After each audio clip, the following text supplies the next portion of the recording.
Ctrl plus backspace. Holding down the backspace button to delete multiple letters at once is such a waste of time. If you need to delete one whole word, hold down Ctrl and backspace simultaneously. To delete multiple words, hold down the Ctrl button and continue to tap on the backspace button until you've deleted everything that needs to go away. Alt plus Tab. If you use a laptop, this tip can be rather handy. When you need to switch to another open window, say you have Word, the Internet, and Excel open at the same time, then hold down Alt and Tab. This will allow you to quickly cycle through to the next open program without having to look to that dreaded touchpad for assistance. Ctrl plus W. When you have multiple sites open at once, you can close one at a time by holding down Ctrl and W.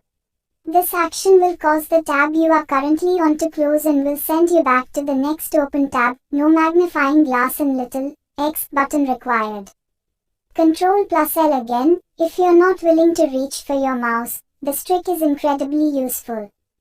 Hold down Ctrl and L to highlight the address bar. You can immediately begin typing to go to a new website. Shake. If you have multiple programs open and you don't like a lot of background noise, use the cursor to shake your active window. This will automatically minimize all other open programs, leaving you just with the program you want. Windows plus D. If you need all programs minimized, including the program you're currently on, then hit Windows and D. This will bring you back to the desktop. Ctrl plus T. When you're on the Internet and you need to open up a new tab, hold down Ctrl and T.